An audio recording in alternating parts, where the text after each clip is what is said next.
राधे राधे भक्तों, मार्गशीर्ष महीने में अन्नपूर्णा माता का व्रत चमत्कारी फल देने वाला होता है।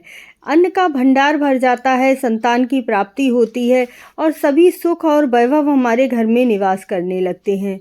तो अन्नपूर्णा माता का व्रत आपको किस प्रकार रहना है, क्या सही समय है और किस समय से लेकर कब तक रहना होता है ये व्रत, कैसे करें पूजा और किस तरह की कथा सुननी है, वह सारी विधि विधान से बताई हुई पूजा और नियम से यदि आप व्रत करेंगे तो आपको अन्नपूर्णा माता अवश्य ही आशीर्वाद देंगी। क्योंकि हम लोग अन्न पर ही जीवित रहते हैं, अन्न की कृपा नहीं होती है, अन्नपूर्णा माता की कृपा नहीं होती है, तब तक हमें जीवन दान नहीं मिल सकता है। तो मेरी वीडियो को पूरा अंत तक देखिएगा और चैनल को अभी तक सब्सक्राइब नहीं किया है तो ज़रूर कर लीजिएगा। अन्नपूर्णा माता हिंदू धर्म में मान्य देवी देवताओं में सबसे ज़्यादा पूजनीय है। इन्हें माँ जगदम्बा का ही रूप कहा जाता है, अर्थात पार्वती माता ही अन्नपूर्णा माता कही जाती हैं, जिनसे संपूर्ण विश्व का संचालन होता है। अन्नपूर्णा माता स्वरूप से संसार का भरण पोषण होता है।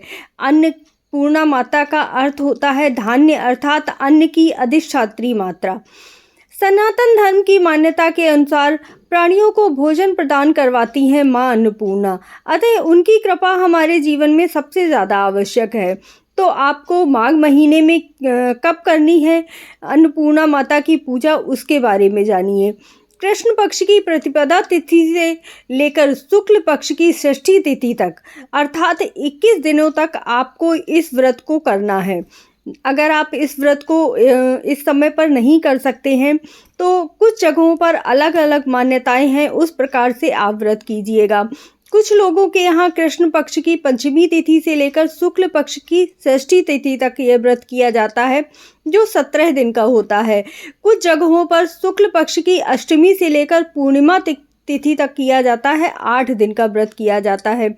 अगर आप व्रत नहीं रह सकते हैं और इतना विधि विधान से पूजा नहीं कर सकते हैं तो पूर्णिमा तिथि को, जिस दिन अन्नपूर्णा माता की जयंती मनाई जाती है, उस दिन आप विधि विधान से पूजा कीजिए और माता रानी की कथा अवश्य सुनिएगा, जिससे कि आपको पूर्ण फल प्राप्त होता है। प्रचलित कथा के अनुसार माँ अन्नपूर्णा को माता पार्वती का ही स्वरूप माना जाता है।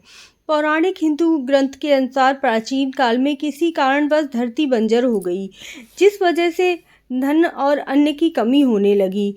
भूमि पर खाने पीने का सामान खत्म हो गया, जिससे पृथ्वीवासियों की चिंता भर गई। परेशान होकर वे लोग ब्रह्मा जी और श्रीहरि विष्णु की शरण में गए। उनके पास पहुंचकर उनसे इस समस्या का हल मांगने की प्रार्थना करने लगे। इस पर ब्रह्मा और श्रीहरि विष्णु ने पृथ्वीवासियों की चिंता में जाकर भगवान शिव को बताया। पूरी बात सुनने के बाद भगवान शिव ने पृथ्वी लोक पर जाकर गहराई से निरीक्षण किया। पृथ्वीवासियों की चिंता दूर करने के लिए भगवान शिव ने एक भिखारी का रूप धारण किया और माता पार्वती ने माता अन्नपूर्णा से भिक्षा मांगकर भगवान शिव ने धरती पर रहने वाले सभी लोगों में यह अन्न बांट दिया।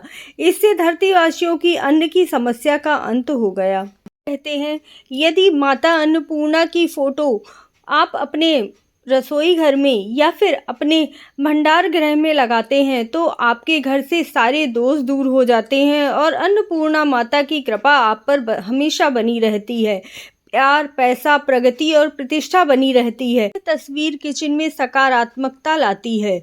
किसी भी गुरुवार या शुक्रवार के दिन अपने दैनिक कार्यों से निवृत्त होकर अपनी रसोई घर की अच्छी तरह से साफ सफाई करने के उपरांत गंगा जल छिड़क कर अपने रसोई घर में माता अन्नपूर्णा की तस्वीर लगाते हैं और अपने गैस चूल्हा या स्टोव की भी अच्छी तरह विधिवत पूजा अर्चना करके पुष्प अर्पित करके उस पर बने हुए अन्न को किसी को दान देते हैं या फिर ब्राह्मणों को भोजन करवाते हैं तो उसके घर में कभी भी अन्न की कमी नहीं। वीडियो पूरी देखने के लिए आपका धन्यवाद।